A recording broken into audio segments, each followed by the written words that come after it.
there's probably a lot of people out there that are in that same boat that have a bookkeeper and they're like, oh yeah, that bookkeeper does all of that. You know how many times you hear that? That's a cop out. And as a business owner, we are responsible, for really all the people's families that are in our business. Like, we are protecting them and providing for them. And once you get past the point where you make money, now you have to start being accountable to, like, where did the money go?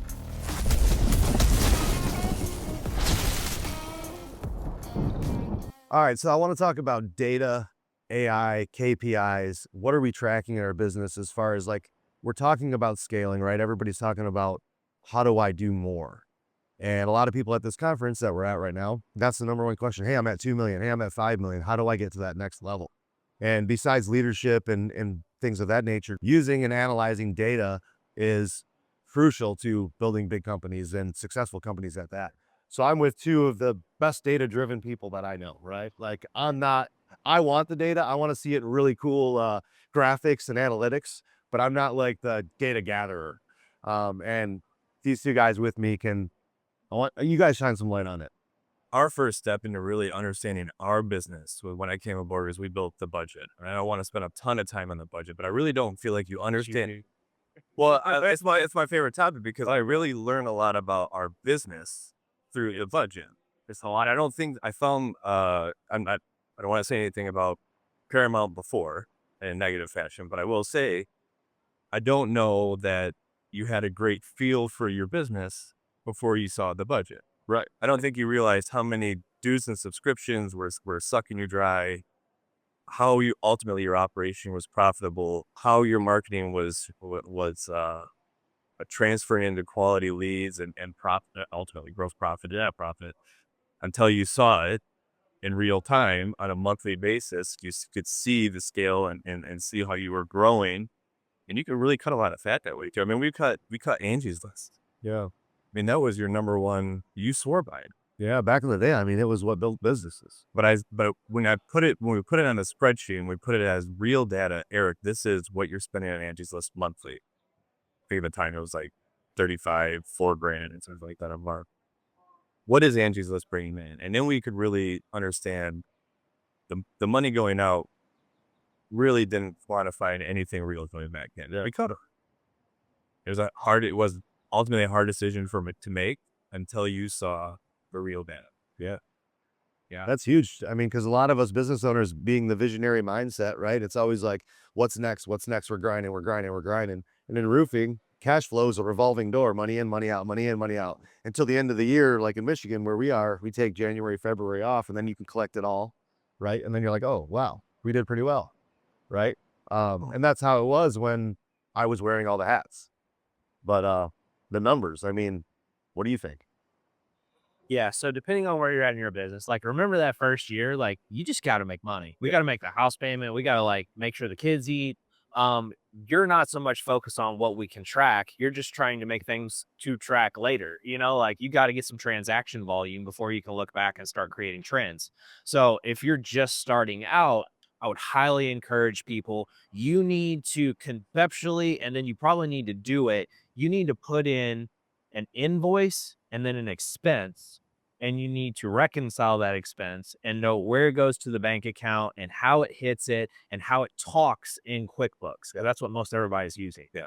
And that, I mean, I talked to a business owner. He had been in business 5 or 6 years and didn't have the login to his QuickBooks. So yeah, it's tough, but there's probably a lot of people out there that are in that same boat that have a bookkeeper and they're like, oh that bookkeeper does all of that. You know how many times you hear that? That's a cop out. And as a business owner, we are responsible, for really all the people's families that are in our business. Like, we are protecting them and providing for them. And once you get past the point where you make money, now you have to start being accountable to, like, where did the money go?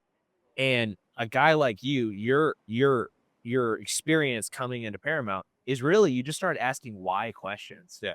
Because, like, we go create all this transactions and we make money and, like, there's all these things, And then you really in your business at different levels, you need somebody to come in. If you're a visionary, come in behind you and be like, well, why did we spend $35,000 on X? Well, I didn't like like that. I used to just get married shit big time. Well, no, but yeah, yeah. You know, but it's nice about it. But it's What like, the hell is this? yeah, it's those questions, and then they're like, how many times you're like, oh, yeah, I didn't know. Yeah. Like, oh, it's crazy. Yeah. And it's like, you got to have somebody that watches your back. But the only way to watch somebody's back, like when you're creating activity, is data. And you get that data, like you don't get anything unless there's money involved. So if you spend money, there is a transaction that's recorded. And once that transaction is recorded, it has to be in a place. So if you guys don't know what a chart of accounts is, reach out to Tyler or myself and we'll explain to you what a chart of accounts is. Because all it is when we take that expense and we have to show it somewhere. It is accountable somewhere on a piece of paper. And then we categorize those expenses and you get a section, which could be marketing. It could be cost of goods sold. It could be gross sales. It could be all the other expenses that go down below it. But now you have data that then we can track and hopefully optimize to let us visionaries make awesome, like, hey, we would spend $8,000 in this crazy thing that's going to pay off in 2 years. And then the Tylers of the world are like, okay, we have the money because of the data, the transaction, the bank account, the whatever it is like, we can track this. If you don't have that, you're a business owner that's running blind. You're not, I mean, you really have no pulse on your business. And you see so many, so many great businesses fail or just struggle because of this, right? It's the constant circle of not listening. You're not reading the book, right? You're taking the time to put the data in, but you're not reading it. And I mean, this transitions to marketing, this transitions to sales as far as KPIs and all your numbers and metrics that run in your whole company. They all tell a story, but the only way they can tell a story is if they're written in a book and then you can read it. And a lot of it's just glassed over, right? Like Mike Houghton does the P&L, I don't think you're ever too important in your company to do the work to understand the numbers of your company. Tommy Mello yesterday was talking about, I know exactly how much I invoiced July. Yeah. And he's across the 72 locations. He's in our market now. Yeah. Servicing garage doors. And I was like, that guy knows his company. Yep. Inside and out. He knows the guts. He knows the kidneys and liver. He knows everything about his company via the data.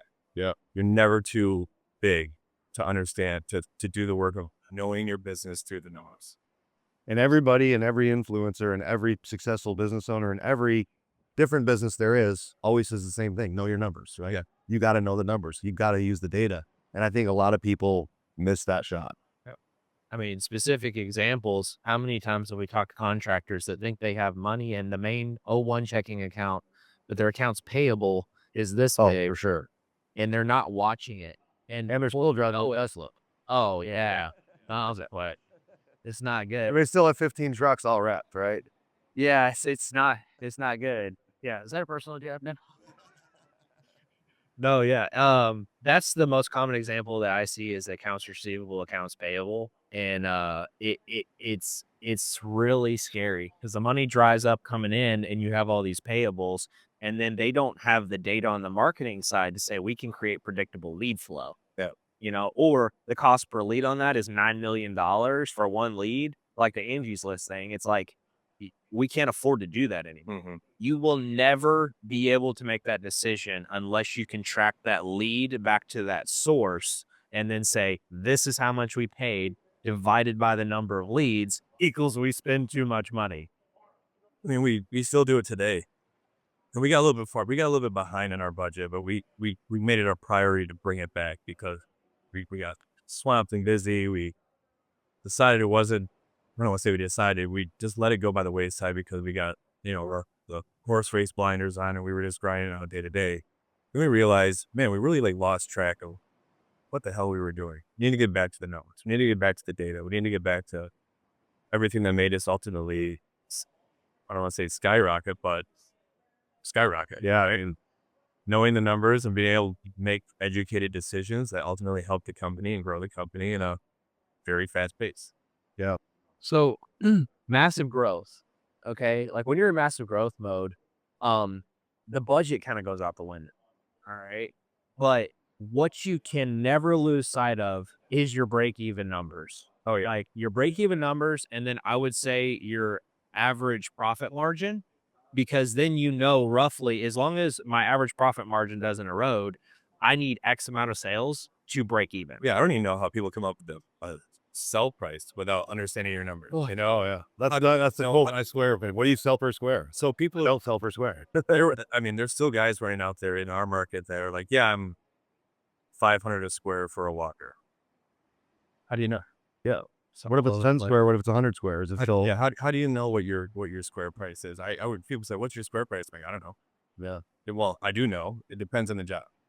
Yeah, the day this year we hit our break even number as far as all of our expenses paid for the year, we knew that day. We were like, hey, all of our expenses are paid for the year. So Yeah, try it. everything else is gravy. So I knew, like Eric just said, we knew exactly the day that our overhead was covered for the year.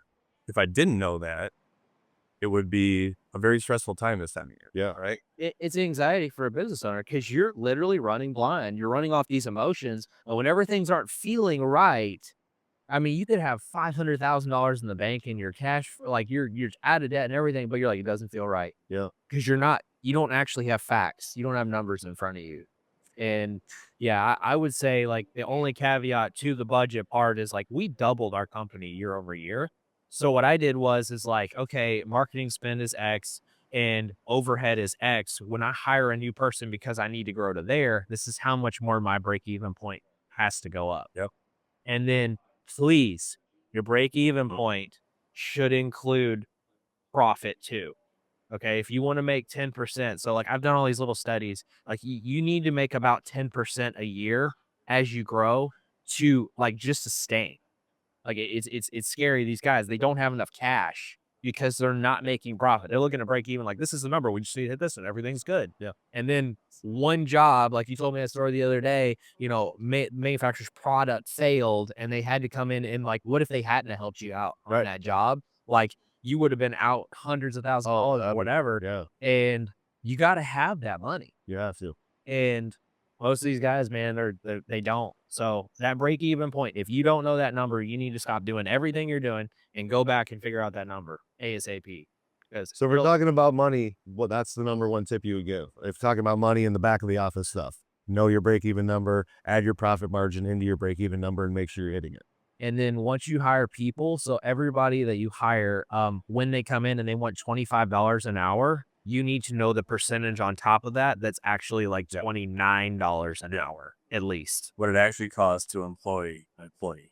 Yeah. Because if you're break even, you're so tight to it, you got all these ghost expenses that are above it in payroll taxes, so like just a lot. Yeah. I'm just going to echo what he said. If I gave any tip to anybody, you have to know your break-even point.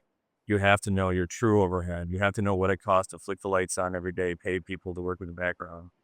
You have to be able to, you have to know that so you can set a goal.